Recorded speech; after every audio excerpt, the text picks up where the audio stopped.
Бумеранг заңы. Бұл теорияны қалай түсінесіз? Бумеранг деген жасаған ісіңнің өзіңе қайтып айналып келуі. Бұл заңдылыққа сәйкес өмірде кейде сіз күткен нәтиже емес, керісінше мүлде ойламаған оқиға болып жатады. Мәселен, балаңызға үнемі ананы істеме, мынаны істеме деп іс-әрекетін шектеп отыратын болсаңыз, ол керісінше неге істеуге болмайды екен деп асқан қызығушылықпен немесе сізге ерегесіп, соны жасап көреді. Отбасында тыйымдар, шектеулер неғұрлым көп болса, соғұрлым шектеуден шығу, тыйымды бұзу деген нәрсе көп болады. Жалпы тыйым деген адамның ой еркіндігін шектеп, оны бір қалыпқа салып қоятыны бар. Демек, бұдан шығатын бумеранг заңының бірінші көрінісі, сіз болдырмауға тырысқан нәрсенің жауап ретінде керісінше іске асуы. Жақсылық жасасаңыз, жақсылық болып, жамандық жасасаңыз, жамандық болып өзіңізге қайтып келеді. Не ексең соны орасың.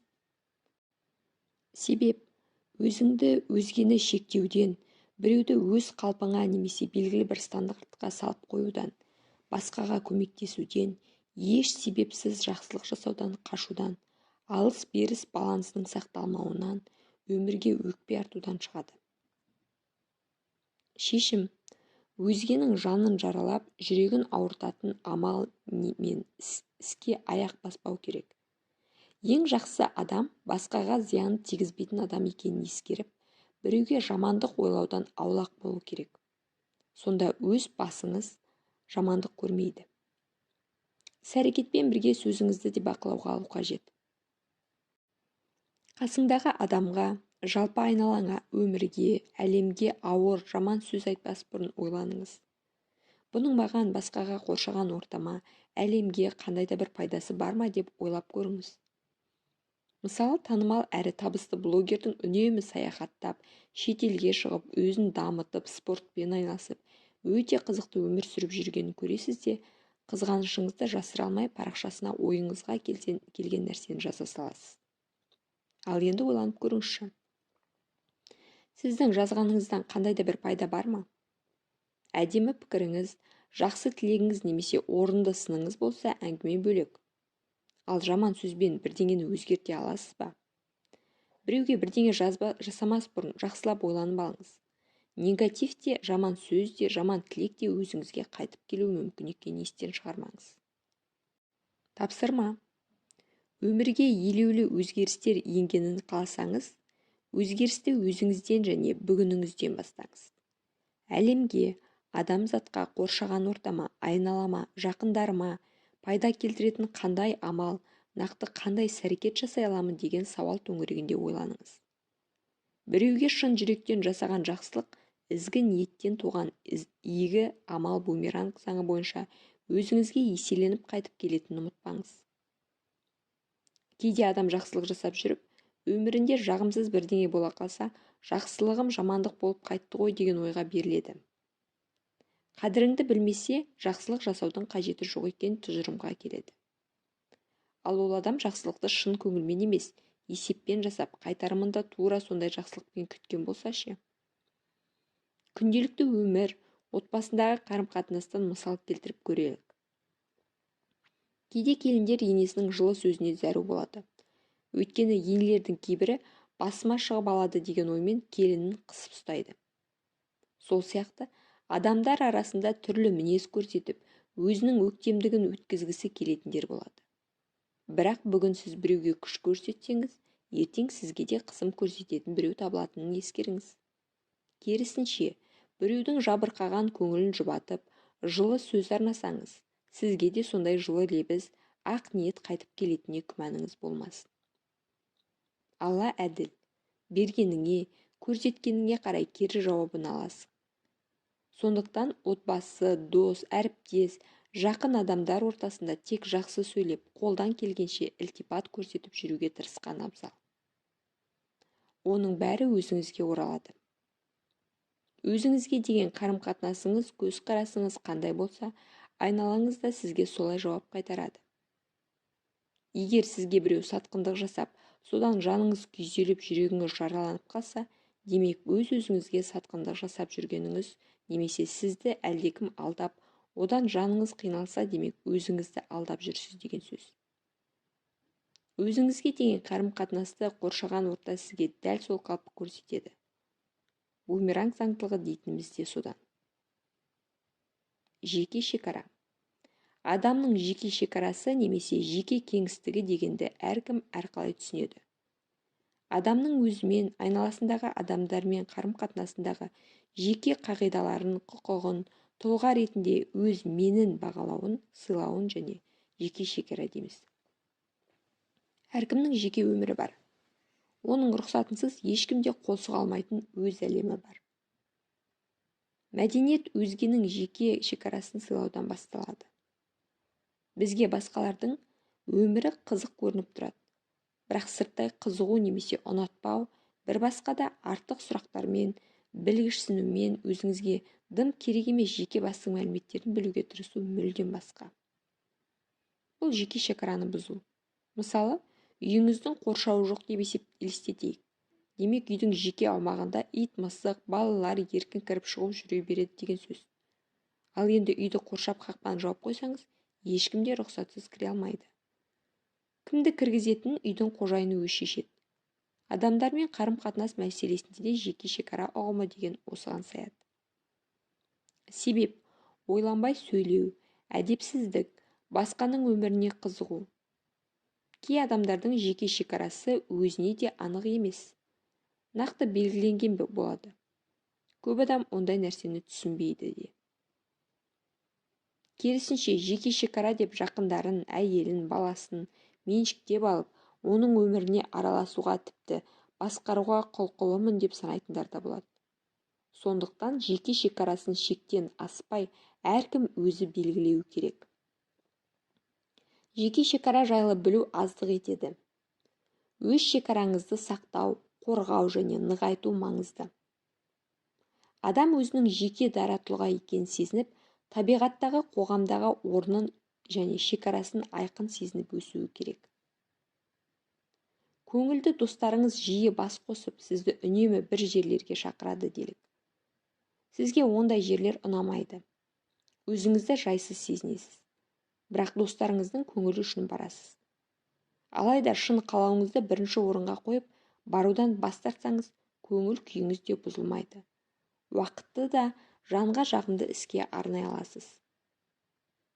Өзіңізге ұнамайтын, бірақ жасауға мәжбүр істерді тізіп шығып жазып шығыңыз. Сосын әр әрекеттің жанына жеке шекарамды сақтай отырып, қалай жасауыма болады деген сұраққа жауап жазу арқылы шешімін ойланып көріңіз. Тапсырма. Адамның жеке басына, жеке өміріне қатысты құпия сақталуға тиіс нәрселерді біліп алу мақсатында ыңғайсыз, орынсыз сұрақтар қою, сұрамаса да ақыл кеңес айту, яғни жеке шекараны сақтамау өкінішке қарай қазақи менталитеттің кемшілігі болып тұр. Жеке шекараны жоятын адамның көңіліне тиетін, кейде тіпті ауыр салдарға ұрындыратын сұрақтар болады. Қанша табыс табасың? Неге тұрмыс құрмайсың? Неге бала тумайсың? Неге арықтамайсың? Спортпен айналысып, салмақ тастамайсың ба? Мұндай сұрағындағы сұрақтарды қою арқылы сіз өзгенің жеке өміріне қол сұғасыз. Жеке кеңістігіне лас аяқ киіммен кіресіз. Кеңес беруге келгенде бәріміз ақылдың кеніміз. Сұрамаса да тықпалап жатамыз. Керек емес сұрақ қойып, қажетсіз ақыл кеңес айтпас бұрын өзіңізден мұны білгеннен не ұтам? Біреудің жеке басының маған не пайдасы бар деп сұрап көріңіз. Онсыз да шектеулі алтын уақытты бейтаныстарға кетірудің қажеті жоқ. Тапсырма. Енді өзіңіздің жеке шекараңызды белгілеп, оны қорғауды үйрену үшін дәл қазір өзімді жайлы сезінемін бе? Не сезіндім? Қазіргі күйім өзіме ұнай ма деген сұрақтармен жұмыс істеңіз. Айналаңыздан әлдекімдердің қарым-қатынасынан, сұрақтарынан өзіңізді жайсыз сезінетін болсаңыз, жеке шекараңыздың бұзылғаны. Жеке шекарам деп жұрттан қорқақтап, қорғана беруге де болмайды. Себебі ондай жағдайда адамдармен қарым-қатынас жасаудан қаласыз. Өзім шекараны тарылта бермей, кеңейткенді де жөн көремін. Менің бір құрбым бар. 3 ағасы үйленіп, еншісін алып бөлініп кеткен соң анасы екеуі ғана қалды.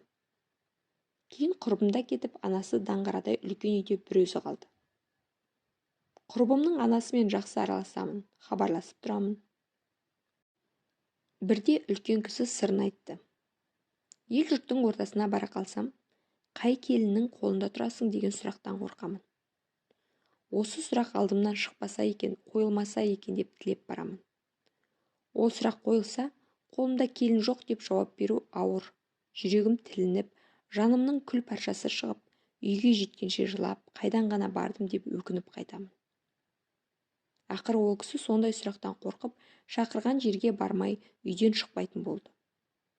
Қарап тұрсаңыз, адамның көңілімен, жанды жермен санаспай, ойға келгенде айта салу үлкен проблема. Жеке шекара мәселесі адамға дұрыс сұрақ қоя білуден басталады. Ал адам неге жақсы танымайтын жандарға да ретсіз сұрақ қоя береді? Себебі мұндай адамға өзінің өмірі емес, өзгенің өмірі қызығырақ. Өкінішке қарай бұл өте жаман әдет және одан арылған жөн. Эмоциямды басқара алмаймын. Ашуыма ие болуым қиын. Не істесем болады? Әуелі эмоция дегеннің не екенін түсініп алайық. Эмоция сіздің белгілі бір мәселеге, проблемаға, өміріңізде болып жатқан жағдайға, оқиғаға көзқарасыңызды, сол жайтқа деген сезіміңізді, қарым-қатынасыңызды білдіреді.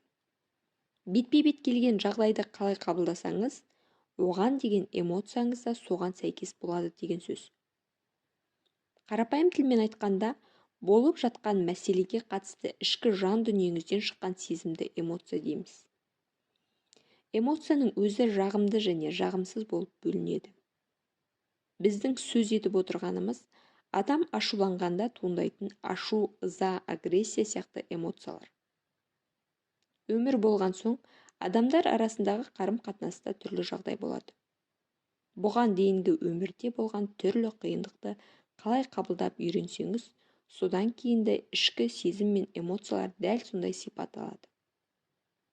Эмоцияға ерік беріп, ашуды жүгендей алмай, кез келген мәселені эмоцияға беріліп шешуді үйреніп қалсаңыз, ары қарай да солай жалғаса бермек. Себебі эмоция жанартау сияқты ішімізді жарып, атқылап шыққан кезде оны басқару қиын. Неге мен эмоцияларды дер кезінде тежей алмадым, неге өзімді ұстай алмадым деп сұрақ қоятындар көп. Мұның себебі адамның эмоциясының тұрақсыздығымен байланысты. Мәселен, жақын адамыңыз ашуыңызға тисе, арада жанжал туса, күйзеліске түсесіз.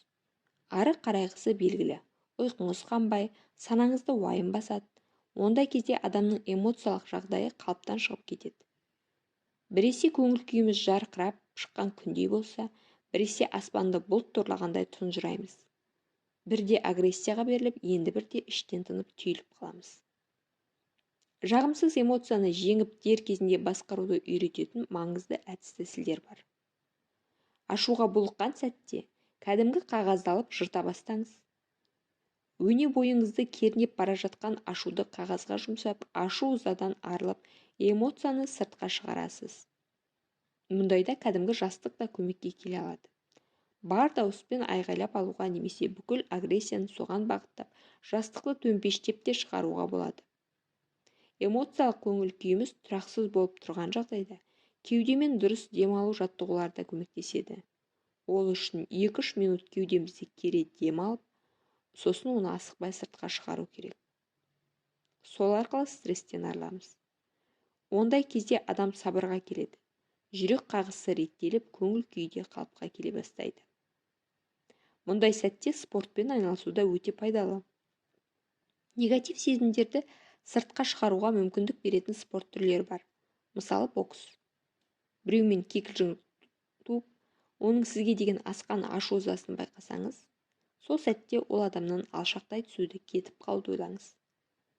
Бұл ең дұрыс шешім. Екеуіңіз де сабырға келіп, эмоцияларыңыз қалыпқа түскен кезде ғана мәселені сабырмен, ақылмен, бір-біріңізден диалог құру арқылы, ең тиімдісі ашық сөйлесу арқылы шешуге болады.